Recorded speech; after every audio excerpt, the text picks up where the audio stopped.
خواهشم از شما اینه بچه ها، این دوره‌ای که الان دارم برات به تقدیم کردم، این دوره حاصل 14 سال تلاش منه توی دوره تدریس، حاصل 14 سال آموزش دیدن منه، حاصل 14 من خودم اینا رو پول خرج کردم و یاد گرفتم و پولم خرج کردم، زمان خیلی بیشتر خرج کردم، ساعتها کتاب خوندم، ساعتها تدریس کردم تا اینا رو دونه دونه یاد گرفتم شد و پولای خیلی زیادی رو تا الان دادم. بنابراین ازتون خواهش میکنم به احترام من و به احترام خودتون لطف بکنید به هیچ وجه فایل های این دوره رو به هیچ احدی نفرستید. یعنی حتی به همسرت، حتی به پسرت، حتی به خانواده خودت هم نفرست. چرا؟ چون من برای این دوره خیلی زحمت کشیدم. میاید میبینید جلسه، من هر جلسه له کردم و چیزی برای تو کم نذاشتم. لذا ازت میخوام که تو هم لطف بکنی و به کسی نفرستی، چون من راضی نیستم، چون من حنجرم رو پاش گذاشتم، من سلامتیمو پای این دوره گذاشتم و با 100% توانم بهت درس دادم، کم نذاشتم. پس تو هم اینو به کسی نفرست، چون من راضی نیستم و قطعا اون کسی هم که بهش میفرستی نتیجه نخواهد گرفت، چون من مدرس این دوره راضی نیستم. پس لطف بکنید به هیچ کسی نفرستید. اگر کسی میخواد راهنماییش کنید بیاد و دوره رو تهیه بکنه. اگر براش مهمه بیاد تهیه بکنه، اگرم براش مهم نیست خب نیاد تهیه بکنه، بره همون کارهایی که تا الان میکرد همون کارو بکنه. ولی من راضی نیستم و لطف کنید این پکیج رو، این فایل رو به هیچ احدی نفرست. دوستان عزیز سلام، وقتتون بخیر. خیلی خوش آمدید به جلسه 4 از کلاس 0 تا 100 گرامر، ترجمه، ریدینگ و رایتینگ ما تا الان به شما چی درس دادیم؟ جلسه قبل ما اومدیم بحث کمیت نماها بودیم. اومدیم گفتیم که آقا کمیت نماها چند دستن؟ یادته؟ گفتیم آقا کمیت نماها در زبان انگلیسی 3 دسته ما کمیت نما داریم. کمیت نماهامون یا چی هن؟ یا ساده هن، یا چی هن؟ یا مرکب هن، یا کمیت نماهای عددی هن. درسته؟ ساده ها رو که درس داده بودیم، مرکب ها رو شروع کردیم همینجوری درس دادیم. A lot of lots of plenty of، یادته؟ A large number of a great quantity of، همینجوری گفتیم. The number of a number of، یادته یا نه؟ بعد رفتیم سراغ scores of، بعد گفتیم a multitude of، یادته؟ تا آخر a multitude of به شما درس دادیم و یه قاعده خیلی مهمم اینجا این پایین برات نوشتم که گفتم هرگاه در کمیت نمایی واژه های فلان فلان فلان، یادته؟ درس دادیم، لهش کردیم. درسته؟ من اولا یه خبری به شما بدم قبل از اینکه درسمو ادامه بدم. امروز اولین معجزه زبانیمون رو انجام میدیم. جلسه قبلا معجزه بود ولی نیمچه معجزه زبانی بود. امروز اولیش رو انجام میدیم و کیف خواهید کرد که من این کار رو بکنم، لذت میبرید. حالا عرض شود که آقا بریم ادامه کمیت نماهای چی رو، ادامه چند تا رو بگیم و مرکب تمام شه و بریم سراغ کمیت نماهای عددی. آماده این؟ بریم درس شروع کنیم. عرض شود که آقا اکاپلاف رو بلدی؟ بگو ببینم. زود باش دیگه. اکاپلاف رو بگو بلدی. الان داری به من میگی زوج و جفت و میفهمم، مخصوصا خانوما اینجوریان، خیلی علاقه به زوج و جفت. حالا عرض شود که بچه‌ها یادتون باشه اکاپلاف اصلا زوج و جفت نمیشه. بعدم وقتی میگی جفت اسمه شو، پس نباید بشه اکاپلاف، باید بشه دکاپلاف. یادته؟ یعنی باید به جای کمیت نما تبدیل بشه به امپی آف امپی. درس جلسه قبل شد. اول اصلا بچه ها بدونید که اصلا کلن واژه اکاپلاف، دقت کنید، واژه اکاپلاف وارد دنیای انگلیسی شد تا جایگزین واژه TWO بشه. پس اکاپلاف یعنی چند تا؟ اکاپلاف یعنی 2 تا، یعنی اصلا جفت مفت نمیشه. مثلا الان من به شما میگم چی؟ به شما میگم که a couple of university professors are in the class. الان تو میخوای به من بگی یه جفت استاد دانشگاه سر کلاس، جفت استاد دانشگاه شد؟ پس a couple of یعنی چند تا؟ یعنی 2 تا. شد؟ حالا اول اصلا بچه‌ها اینو یادتون باشه.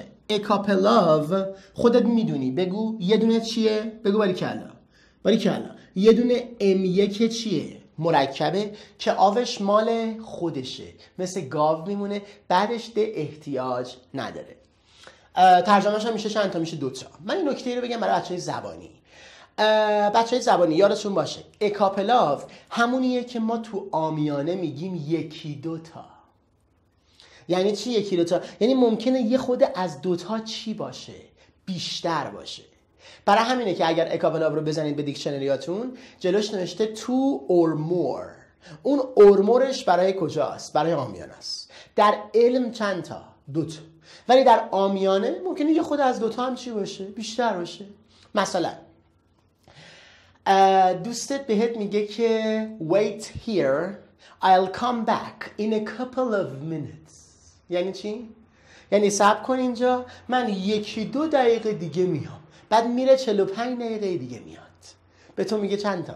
به تو میگه 1-2 دقیقه. عرض شود که یا مثلا خانوم مهموناش که میخوان بیان به آقا میگه که tonight we have a couple of guests. یعنی چی؟ یعنی امشب 1-2 تا چی داریم؟ مهمون داریم. بعد با مینیبوس میان. آشنایید بیدارید. یا مثلا آقا به خانوم میگه که tonight I'm out with a couple of friends. یعنی چی؟ یعنی امشب با 1-2 تا از رفقام چیم؟ بیرونم. بعد خانوم میاد کافه، محض کنجکاوی میاد کافه، میبینه 6 تا. به این گفته بود چند تا؟ 1-2 تا. شو اینجا. یا مثلا از پنجره کوچه رو نگاه میکنی، میگی a couple of cups are down there. برو ترجمهش کن. A couple of cups are down there. نگی فنجونا. کاپ یعنی پلیس. کاپ یعنی فنجون چیه میگی خدا وکیل؟ تو فیلم ها میبینید میگه the cops were following the thieves. فنجونا دنبال دزدا میکردن. کاپ یعنی پلیس. فنجون چیه؟ وقتی میگه a couple of cops are down there یعنی چی؟ یعنی 1-2 تا پلیس اون پایینه. بعد نگاه میکنی میشماری میبینی مثلا 6 تا شد. پس a couple of در علم یعنی 2 تا، اما در عامیانه ممکنه 2 تا یه خودی چی باشه؟ بیشتر باشه. حله؟ راستی ببینم راجع به اسم و فعلش حرف بزنم یا زشته دیگه خدایی؟ بگم مثلا با چی باید بیاد یا بده؟ میگه بگو. میگه آقا میگم جای تو نشسته دیگه. یعنی a couple of book یا books. خب books دیگه ایز یا آر. میگه ولی باز تو بگو این دلم چیشه. میفهمم. آقا اکاپلاو هم تمام شد. بریم سراغ اپیراف. آماده ای؟ این اپیراف رو خدا وکیلی بلدید. یعنی اینو من مطمئنم این یه دونه رو بلدید. ترجمهش کنه اپیراف رو. بگو زود باش. بگو باریکلا. بگو میدونم بلدی. بگو. اپیراف ترجمهش یعنی چی؟ الان داری به من میگی یه جفت. باریکلا. که درستم. آقا یک جفت کاملا چیه؟ کاملا داری درست میگی. الان مثلا اینایی که به شما میگم ترجمه کنید. آماده ای؟ به شما میگم a pair of بهت میگم a pair of shoes. برو زود باش. یه جفت کفش. میگم a pair of gloves. برو یه جفت دستکش. بهت میگم a pair of pants. برو زود باش. گندش در آمد. یه جفت شلوار ما نمیگیم. چرا؟ ببینید شلوار حائز 2 پاچه است. به میمنت داشتن 2 پاچه انگلیسی ها شلوار رو با اپیراف میگن. منتها ما در زبان فارسی اصلا به تعداد پاچهش توجهی نمی کنیم. ما شلوار رو یه دونه واحد در نظر، یه دونه در نظر میگیریم. کسی نمیگه یه جفت شلوار، ما میگیم یه شلوار. مگه نه؟ پس ما نمیگیم یه جفت شلوار، ما فقط میگیم چی؟ میگیم یک شلوار. شد؟ اینایی که میگم ترجمهش کنید ببینم. به شما میگم که اینایی که میگم بگو. به شما میگم a pair of trousers. برو زود باش. بگو trousers هم یعنی شلوار، منتها این بریتیششه. زود باش ترجمه کن ببینم. بگو دیگه، اینا هم 2 تا پاچه داره دیگه، اینا که یه پاچه ای نیست که. بگو یه دونه چی؟ شلوار. بگو یکی دیگه ببینم گیری هنوزا. به شما میگم a pair of jeans. برو یه دونه شلوار جین. بهت میگم a pair of pyjamas. برو a pair of pyjamas. یه دونه چی؟ یه دونه پیژامه. راستی اینو بدونید بچه‌ها، این واژه فارسیه ها، پیژامه. این پاجامه بوده، شد که رفته تو انگلیسی شده پیجامس. اصلا این فارسیه. حالا کار نداره. به شما میگم a pair of shorts. برو یه دونه چی؟ یه دونه شلوارک. شد. بنابراین اینا که یه ذره دیگه بگو، یه ذره دیگه بگو. به شما میگم a pair of socks. برو زود باش. یه جفت چی؟ یه جفت جوراب. به شما میگم a pair of scissors. برو زود باش. یه دونه قیچی. بهت میگم a pair of slippers. برو زود. یه جفت دمپایی. بهت میگم a pair of sunglasses. برو یه دونه عینک آفتابی. بهت میگم a pair of earrings. برو یه جفت گوشواره. بهت میگم a pair of binoculars. برو binoculars میدونید یعنی چی؟ این دوربینای شکاری رو میگن، گنده ها رو میگن binoculars. برو a pair of binoculars. یه دونه دوربین چی؟ شکاری. پس آقا به عبارت دیگه این بالایی‌ها شد چی؟ این بالایی‌ها شد یه جفت، پایینی‌ها شد یک. تو کلاسی درس میدادم، خانمی بلند شد یه فتوایی داد. گفتش که استاد میشه بگیم اینایی که یک ترجمه میشن از وسط به هم وصلن؟ ما هم اول مثل شما خندیدیم، بعد دیدیم پرم بیرانه میگه خدا وکیلی. نگاه کن الان شلوار وامونده 2 تاست، از وسط چیه؟ وصله. قیچی 2 تاست، از وسط وصله. عینک 2 تاست، وصله. دوربین 2 تاست، وصله. اما گوشواره، چه بدونم، دمپایی، جوراب، کفش، دست، اینا از وسط به هم وصل نیستن. پس یادتون باشه من بعد اگه از وسط چی بود؟ وصل بود، شما میگید یک. اگه وصل نبود میگی یه جفت. شد؟ منتها از اون روز به بعد که من این مطلب رو درس میدم با ذکر منبع اون خانومه. حالا شد؟ حله؟ یه چک کنیم ببینم یاد گرفتی یا نه. حواستو بده به من. بگو اینایی که میگم ترجمه کن. A pair of shoes. زود باش. A pair of shoes. زود. یه جفت کفش. A pair of sunglasses. یه دونه عینک آفتابی. بهت میگم a pair of binoculars. یک دوربین شکاری. A pair of sleepers. یه جفت دمپایی. A pair of sneakers. یه جفت کفش ورزشی. به شما میگم که بگو به من بهت میگم که a pair of عرض شود که a pair of socks. برو یه جفت جوراب. بهت میگم a pair of عرض شود که gloves. برو یه جفت دستکش. حله؟ پس این هم شد چی؟ a pair of. حله یا نه؟ حالا بریم سراغ چیش؟ بریم سراغ اسمش که a pair of با چه اسمی باید بیاد. ببین خودت میتونی بفهمی. نگاه کن چه از وسط به هم چی باشه. بگو چه از وسط به هم چی باشه؟ وصل باشه. چه از وسط به هم وصل نباشه؟ چه پاچه داشته باشه چه پاچه نداشته باشه؟ کلا اینا همشون تهشون چی داره؟ اس داره، مگه نه؟ پس a pair of همیشه باید اسم بعدش قابل شمارش جمع بیاد. همیشه باید اس داشته باشه. شد؟ حالا فعلش رو بگو. مثلا با همین shoes مثال میزنم. الان a pair of shoes is یا a pair of shoes are. زود باش. a pair of shoes is یا are. is. بله، برخلاف چیزی که شما فکر میکردی باید بگی is، چون a pair یه دونه جفته. حالا یه دونه مد نظر میشه. حالا a pair of shoes is. شد؟ یه چک کنیم ببینم. اینایی که میگم فعلش رو بگو. A pair of sunglasses. زود باش. A pair of sunglasses. Ease. A pair of binoculars. Ease. A pair of earrings. Ease. A pair of slippers. برو. Ease. A pair of عرض شود که socks. Ease. 2 pairs of scissors. Are. چی گفتم؟ ببین بچه یادتون باشه اگر به جای a pair of دیگه چیز خاصی نیست دیگه بلدی دیگه اینا رو دیگه. اگر به جای a pair of بگه 2 pairs of حالا تو باید بگی are. حله؟ تا وقتی a pair of باشه باید بگی is. از a pair بیشتر باید بگی are. 2 pairs of باید بگی are. شد؟ یه چک کنیم ببینم. آماده ای؟ اول ترجمه کن. A pair of sunglasses. زود باش. A pair of sunglasses. یه دونه عینک آفتابی. 2 pairs of binoculars. زود باش. 2 تا دوربین شکاری. 3 pairs of earrings. 3 جفت گوشواره. 4 pairs of sneakers. 4 جفت کفش ورزشی. به شما میگم 10 pairs of gloves. 10 جفت دستکش. به شما میگم 11 pairs of scissors.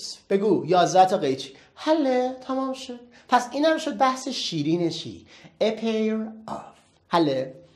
بریم سراغ a dozen of. a dozen of و ترجمهش رو خودتون بلدید. بگو ببینم.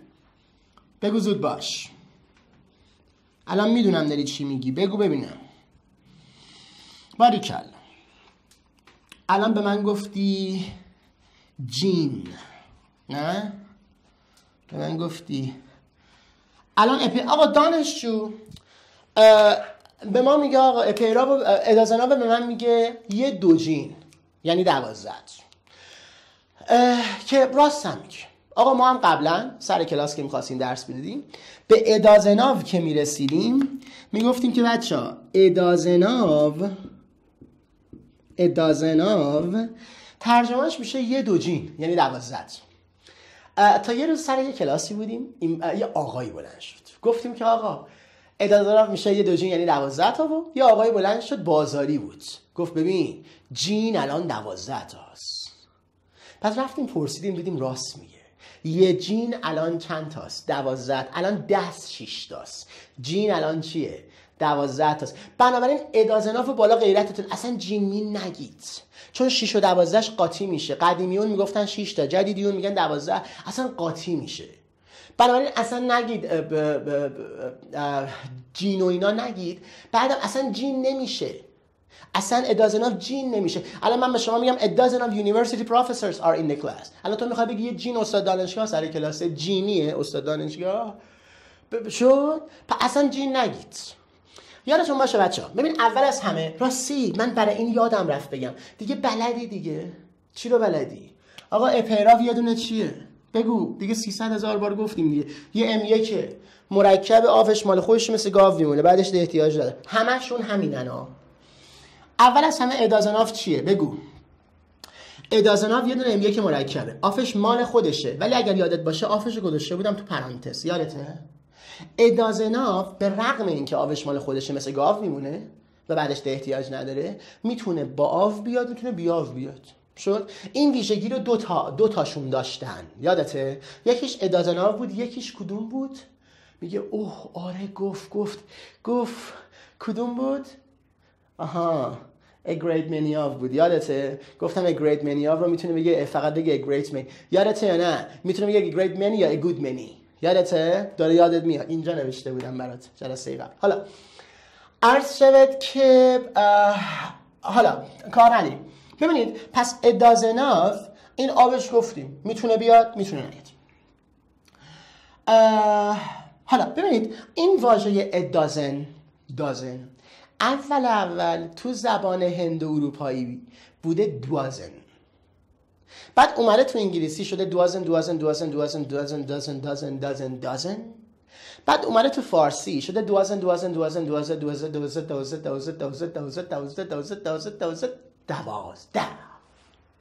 پس doesn't یعنی 12. یعنی اومد در دنیای انگلیسی که جایگزین واژه 12 بشه. پس ادازناف یعنی چند تا؟ یعنی 12 تا. اصلا جینمین نمیشه. شد؟ مثال میزنم. در ضمن بچه‌ها اینم به شما بگم، باز برای زبانیون میگم، ادازناف همونه که اونا تو عامیانه میگن 10 12 تا. یعنی اونایی که ما میگیم 10 12 تا اونا با ادازناف میگن.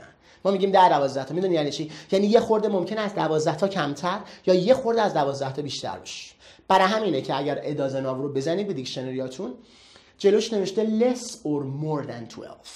اون less or moreش برای کجاست؟ برای عامیانه است. تو علم چند تا؟ 12 تا. عامیانه یه خود بیشتر یا یه خود کمتر. مثلا عرض شود که مثلا از پنجره بیرون رو نگاه میکنی کوچه رو، میگی a dozen of houses are built on the street. 12 تا خونه تو این خیابون ساخته شده.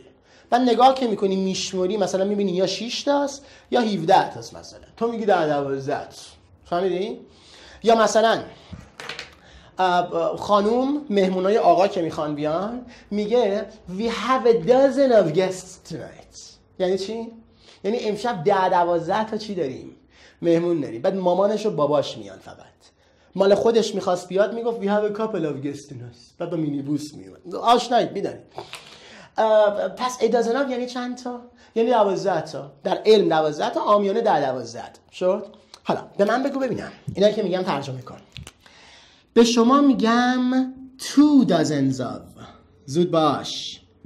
2 dozens of. ترجمهش کن علمی چند تا؟ زود باش. 24 تا. عامیانه چند تا؟ 20 تا. یکی دیگه. به شما میگم 3 dozens of. ترجمهش کن ببینم. عامیانه علمی چند تا؟ زود. میبینی نمیتونی با انگشت حساب کن. زود باش. علمی چند تا؟ 36 تا. عامیانه چند تا؟ 30 40 تا. من دیدم دانشجو میخواد انگلیسی بگه 30 40 تا میگه 30 40. میگه 30 40 students are here. 30 40. آقا 30 40 چیه میگی؟ باید بگی 3 dozens of، نه 30 40. شد؟ یکی دیگه بگو ببینم. این هم بگو ببینم. به شما میگم 4 dozens of. زود باش. علمی چند تا؟ 48 تا. عامیانه 40 50 تا. حله. پس اینم شد بحث شیرین چی؟ dozen of. که اینم مشکلش حل کردیم. ببینم راجع به اسم و فعلش حرف بزنم یا خیلی زشته دیگه؟ میگه بگو. آقا جای چی نشسته؟ مگه نمیگم جای 12 نشه؟ پس a dozen of book یا books یا مثلا water. بگو books is یا are دیگه. میگه ولی تو بگو، تو با این حال بگو این دل من. حالا حله. پس اینم شد بحث شیرین a dozen of. مشکلش رو حل کردیم، تمام شد، رفت کارش. عرض شود که و اما بریم سراغ چی؟ بریم سراغ واحدهای دهگان جمع آف. آماده ای؟ حالا بریم به شما چی درس بدیم؟ واحدهای دهگان جمع آف. خب اول شما واحدهای دهگان فارسی رو به من بگید ببینم. زود باش. واحدهای دهگان فارسی رو بگو. زود باش. الان داری به من میگی 10 20 30 40 50 60 70. ببینم 10 20 30 40 50 60 70 واحد دهگانه. اینا اعداد دهگانه. واحد دهگان به من بگو. واحد 10 100 1000 اینا میشه واحد.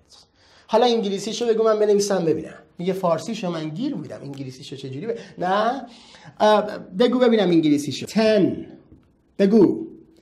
100 1000 بگو باری کلا. 10 100 1000 million بگو باری کلا. billion trillion. حالا بعدیش هم میشه زیلیون. حالا اصلا اونا دیگه نمیگن، تا همینجا میگن. این یعنی تریلیون هم نمیگن، تا اینجا میگن. حالا اینا چی هن؟ اینا واحدن دیگه. واحدن در زبان انگلیسی. حالا شما میدونید بچه ها ما میتونیم پشت این واحدا عدد بذاریم، این واحدا رو یه خود گنده ترش کنیم، مگه نه؟ مثلا من به شما میگم چی؟ به شما میگم 500 students. ترجمهش کن. زود باش. 500 students. 500 تا دانشجو. شد؟ آقا 500 همون عدد دیگه. اعدادم چنده؟ اعدادم یکم. پس 500 هم دوباره یه دونه یکه. منتها یه خود بزرگتر شد. یه دونه عدد بزرگتر شد. یکی دیگه. مثلا به شما میگم 6 مثلا بهت میگم چی؟ میگم 6000 books. یعنی چی 6000 books؟ یعنی 6000 تا کتاب. شو؟ یکی دیگه. به شما میگم 7 million cells. برو. 7 million cells. یعنی چی؟ 7 میلیون سلول. حالا من میگم شما ترجمه کنید. بهت میگم 8 billion atoms. زود باش ترجمهش کن ببینم. 8 billion atoms. الان داری به من میگی 8 بیلیون اتم. ببینم یه سوال، این بیلیون رو تو از کجا آوردی؟ ما اصلا تو زبان فارسی بیلیون نداریم. ما در زبان فارسی میلیارد داریم. چرا ایرانی نرفته بیلیون انگلیسی ها رو قرض کنه؟ چرا رفته میلیارد فرانسوی ها رو قرض کرده؟ چرا؟ چون ایرانی باهوشه. ایرانی اومده دیده که آقا بیلیون و میلیون به لحاظ تلفظی عین همن. نگاه، بیلیون میلیون، یعنی فقط در آوای آغازینشون با هم دیگه تفاوت دارن. تازه آوای آغازینشون هم جفتشون دولبیه. نگاه، ب م، میبینی؟ جفتش دولبیه. یعنی اگر یه کسی دور ایستاده باشه من بگم، الان اون نمیفهمه من گفتم بیلیون یا گفتم میلیون. اگر اشتباه بکنه فقط 10 به توان 3 تا اختلاف داره. شد؟ یعنی نابود میکنه. مگه نه؟ لذا ایرانی میره چیکار میکنه؟ ایرانی میره میلیارد فرانسوی ها رو قرض میگیره که کاملا با میلیون انگلیسی متفاوت باشه. شد؟ پس ایرانی باهوشه. ارسال یکی دیگه بگو ببینم. بگو زود باش. به شما میگم چی؟ به شما میگم 9 trillion electrons. زود باش ترجمهش کن ببینم. 9 trillion electrons. برو. 9. الان داره به من میگه تیلیارد. ببین این تیلیارد رو از کجا آوردی؟ این تیلیارد رو دیگه نه ما داریم، نه انگلیسی ها دارن، نه فرانسوی ها دارن، هیچ کی. نه این تیلیارد رو از کجا آوردی؟ میگه نیست اینو میگم میلیارد، خب اینم میگم تیلیارد، لابد بعدیش هم بیلیارد. آقا این تیلیارد از کجا آوردید خدا وکیلی؟ ما اصلا تیلیارد نداریم در فارسی. بعد از همین مزخرف تیلیارد رفته یه مزخرف دیگه هم ساخته، میگه یارو تیلیاردره. که تیلیاردر هنوز اونا خودشون ندارن، ما داریم. ما اونا تش مولتی بیلیونر دارن، تش. ما تیلیاردر هم داریم. بچه یادتون باشه ما اصلا تیلیارد نداریم در زبان فارسی. ما در زبان فارسی همون تریلیون رو داریم. یعنی باید بگی تریلیون. به آدمش هم میگن تریلیونر. فهمیدی؟ تیلیاردره اینا. بعد زبونش هم نمیچرخه اصلا. یه تیلیارد زشته نگیدا. اینا شنیدنش از دانشجو ارشد دکتری بعیده ها. شد؟ پس باید بگی تریلیون. آدمش هم میگن تریلیونر که اونا هنوز ندارن، ما داریم. حالا کار ندارم. اینا رو فهمیدی؟ حالا ببینید بچه‌ها، عرض شود که خب اینم که به شما درس دادیم، این مشکلش رو حل کردیم. حالا پس الان این شد آقا همون عدده که یه خود گذاشتیم پشتش، یه ذره عدد رو بزرگتر کردیم. این که اصلا هیچ. منتها اسم درسمون چی بود؟ واحدهای دهگان جمع آو. یعنی چی؟ یعنی این که آقا ما میایم عددهای اینا رو ازش میگیریم. شد؟ این واحدامون رو چیکار میکنیم؟ زود باش. واحدامون رو جمع میبندیم و بعد بهشون آو میدیم. این شد چی؟ این شد واحدهای دهگان جمع آو. شد؟ حالا وقتی میشه واحدهای دهگان جمع آو، حالا میشه یه دونه چی؟ صدات بیاد. حالا میشه یه دونه چی؟ باریکلا. میشه یه دونه M1 چی؟ میشه یه دونه M1 مرکب که آفش مال خودشه. مثلا همینا آفش مال خودشه، مثل گاو میمونه، برش ده احتیاج نداره. الان این شد یه دونه M1 مرکب، آفش مال خودشه مثل گاو میمونه، برش ده احتیاج نداره. حل موقع ترجمهش فقط باید چیکار کنی؟ یه دونه ها اضافه میکنی. همین. الان برو hundreds of students، برو صدها دانشجو. یادته خیلی شنیده بودی اینا رو ها، اصلا نمیدونستی چیه. الان فهمیدی هیچ چی نیست، یعنی که مرکبه. thousands of books، برو هزاران کتاب. millions of cells میلیون ها سلول. برو billions of atoms میلیارد ها اتم. دقت کن باز گفتی بیلیون ها. trillions of electrons. برو بگو باریکلا. trillions of electrons تریلیون ها الکترون. حله. حالا هوس کردم به من بگی 10,000 کتاب. بگو باریکلا 10,000 کتاب. باید چی بگم؟ الان داری به من میگی 10,000 of books. غلطه. همه رو باید همین جوری بگی. همه رو. میدونی یعنی چی؟ یعنی باید بگی اینجوری باید بگی tens of thousands of books. شد؟ یعنی اگر بخوای به این واحدها واحدی اضافه بکنی، واحدت هم باید اس بگیره هم باید آف بگیره. نمیتونی بگی 10,000 of books، باید بگی tens of thousands of books. دائم تسته. برید ببینید دائم تسته. شد؟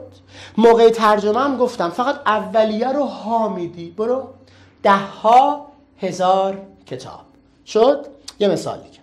به من بگو 100 میلیون سلول ببینم. زود باش 100 میلیون سلول. باریکلا. hundreds of. میبینی hundreds of millions of cells. شد؟ ترجمهش کن. 100 میلیون سلول. هوس کردم به من بگی هزاران میلیارد اتم. برو کاری نداره. برو باریکلا. هزاران میلیارد اتم. باریکلا. thousands of billions of atoms. شد؟ اصلا بزرگتر به من بگو 10,000 تریلیون الکترون. برو 10,000 تریلیون الکترون. برو باریکلا. باید بگم چی؟ tens of 10,000 tens of thousands of trillions of electrons. فهمیدی؟ پس شما اگر بخوای به این واحد چیزی اضافه بکنی هم باید اس بگیره هم باید آف بگیره.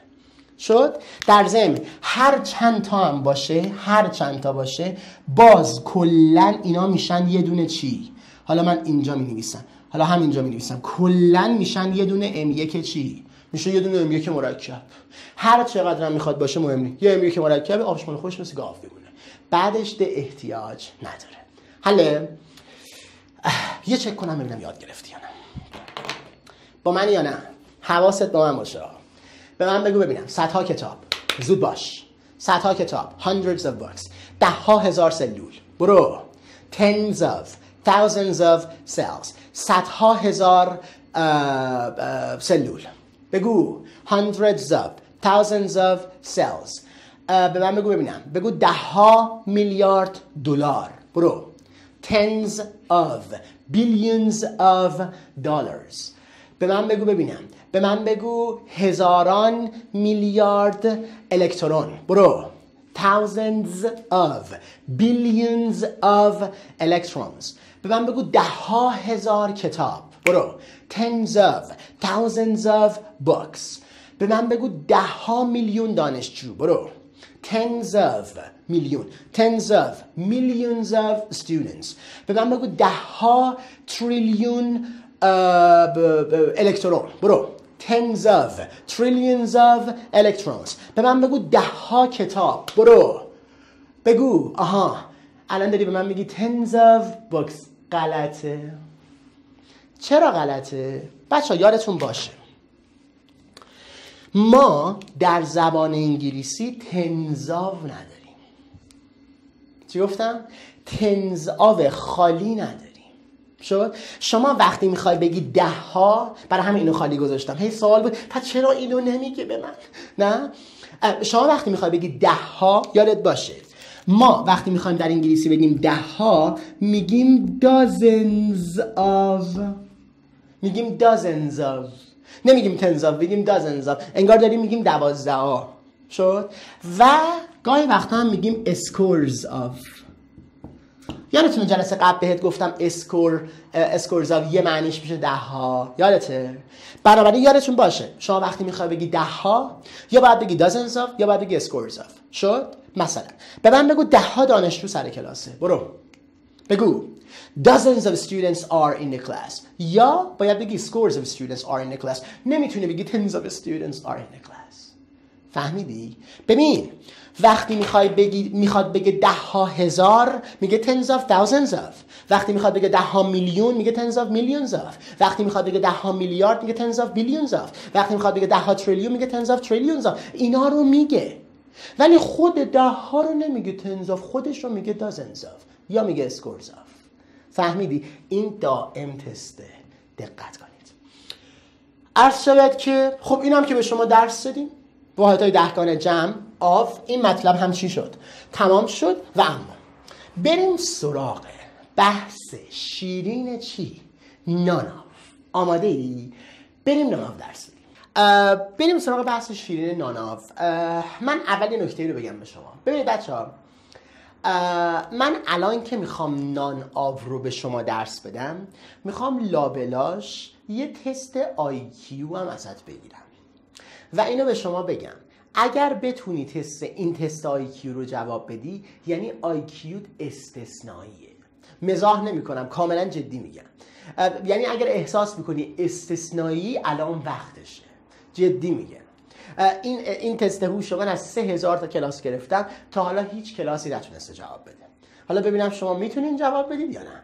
آماده ای؟ بعد لابلاش میگیرم، یهو وسطش میگه، قبلش هم نمیگم. ببینم میتونی جواب بدی یا نه. آماده ای؟ بریم سراغ بحث ناناف. ببینید بچه ها، یادتون باشه 3 نوع تست بر ناناف مترتبه. کلن چند نوع تست؟ کلن 3 نوع تست.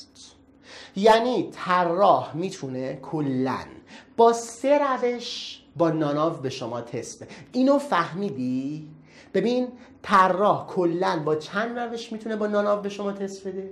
کلن با 3 روش، یعنی 3 نوع تست. اینو فهمیدی؟ حالا بریم ادامه بدیم. ببینید بچه ها، یادتون باشه اول از همه ما یه دونه نان خالی هم داریم.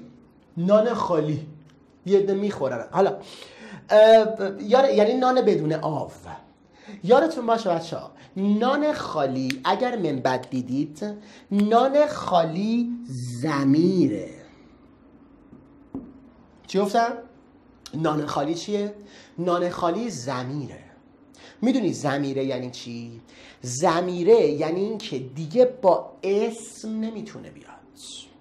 شد؟ مثلا طراح به شما تست میده، میگه نان بوک، نان بوک غلطه، میگه نان بوکس غلطه، نان واتر غلطه. شد یا نه؟ پس نان اول چیه؟ آقا نان اول ضمیره، با اسم دیگه همراه نمیشه. اینو فهمیدی؟ حالا ترجمهش هم خودتون بلدی. ترجمهش چی میشه؟ بگو باریکلا. ترجمهش چی میشه؟ خیر. ترجمهش هیچ نمیشه.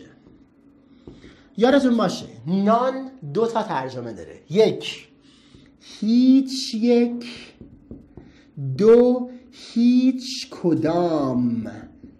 شد؟ و هرگز هیچ ترجمه نمیشه. خب هیچ و هیچ 1 و هیچ کدام چه فرقی میکنه؟ نه؟ فرق میکنه یا فرق نمیکنه؟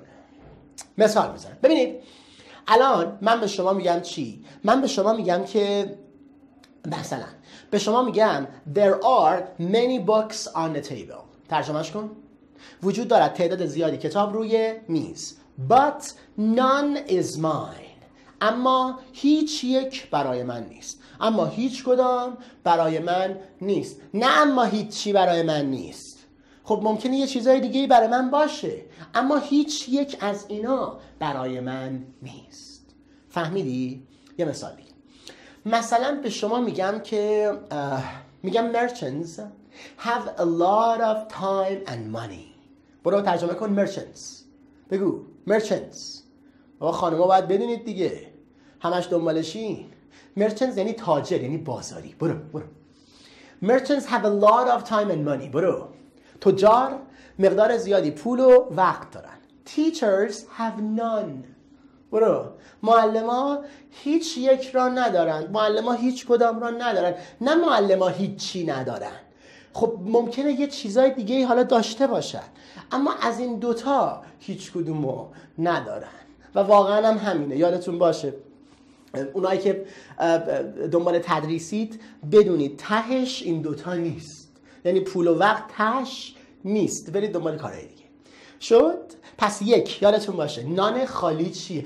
راستی بچه ها این نانو با نان پیشوندی قاطی نکنید. ما یه دونه نان پیشوندی داریم این دوتا کاملا با هم متفاوته ها. نگاه، این نان پیشوند منفی سازم هست. مثلا به شما میگم چی؟ میگم الکلیک، نان الکلیک، الکلی غیر الکلی. شد؟ این پیشوند منفی ساز، اصلا من با این کار ندارم این کمیت نماست. شد؟ ببین این تهش ای داره ها، این تهش ای نداره، این کنجدیه، این ساده است. حالا پس چی شد؟ پس نان اول چیه؟ نان اول ضمیره.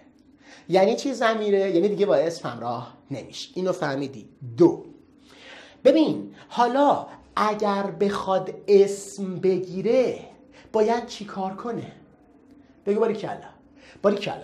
اگر بخواد اسم بگیره حالا الزاماً باید آو بگیره. فهمیدی؟ بعدم آو میگیره دیگه ده حتما باید بیاد دیگه، این که اصلا چیزی نیست. آو میگیره ده رو حتما میخواد. پس وقتی چی میگیره؟ بگو. وقتی آو میگیره الزاماً باید چی بگیره؟ باید ده بگیره.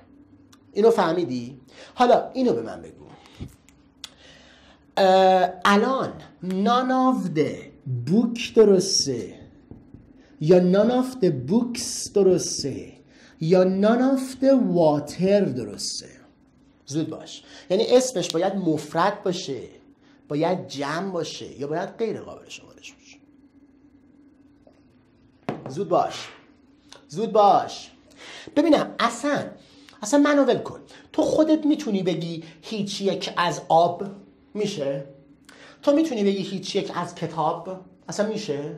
میتونی بگی هیچ یک از کتاب ها؟ آره یا نه؟ 100%. پس یادتون باشه اسم بعد از ناناف همیشه باید قابل شمارش جمع باشه. ناناف هرگز با اسامی مفرد غیر قابل شمارش نمیتونه بیاد. اینو فهمیدی؟ حالا اینو به من بگو. ببینم میتونی بگی یا نه.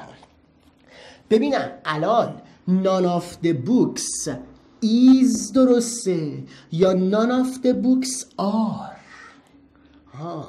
زود باش. none of the books is یا none of the books are؟ بدو کدومش درسته؟ الان یه عده دارید میگید is، یه عده دارید میگید are، یه عده میگی جفتش، یه عده اولا بدانید اینو که هم is هم are و این تست IQ. حالا ببینیم چه جوری شد. ببینید من 5 دقیقه پیش 10 بار با صدای بلند فریاد زدم، گفتم آقا طراح با نان به 3 روش میتونه با ناناو به شما تست بده. یادته؟ داد زدم گفتم چند روش؟ 3 روش. گفتم کلن 3 نوع تست بر ناناو مترتبه، مگه نه؟ خب 3 تاش هم درس دادم دیگه، نه؟ گفتم آقا نان اول چیه؟ ضمیره، پس با اسم نمیاد. 1 2 اگر بخواد اسم بگیره باید آو بگیره و 3 اسمش همیشه باید جمع باشه. تمام شد. پس 3 تا شرطشو گفتم. پس اگر شرط فعل هم داشت میشد 4 تا شرط. یعنی طراح 4 روش میتونست از تو تست بگیره. من گفتم طراح به 3 روش میتونه از تو تست بگیره. فهمیدی؟ پس اصلا شرط فعل نداره، هم ایز هم آر. چون وقتی نانه وقتی هیچ کدوم نی، حالا ایز و آرش فرقی نمیکنه. فهمیدی؟ شد؟ پس اصلا نگران نباشید. الحمدلله همتون سالمید، استثنایی نیستید، خیالتون راحت. آقا خوبه دیگه، خوبه، بهتره. یعنی حداقل آدم تکلیفش با خودش مشخص میشه. شد؟ پس اصلا نگران نباش، عالیه، راحت. فهمیدی؟ پس هم میتونی بگی ایز، هم میتونی. دانشجو معمولاً ایزو بیشتر دوست داره. معمولاً دوست داره بگی none of the books ایز، ولی فرقی نمیکنه چون تو بگی ایز یا بگی چی؟ بگی آر. حله. پس اینم شد بحث شیرین چی؟ نان که ما خدمت شما درس دادیم. آقا نان هم چی شد؟ تمام شد. و اما آخریش کمیت نمای ساده آو شد. کمیت نمای ساده آو و آماده ای من برم درس بدم یا نه؟ آماده یا نه؟ کمیت نمای ساده آو برم درس بدم یا نه؟ خب ببینم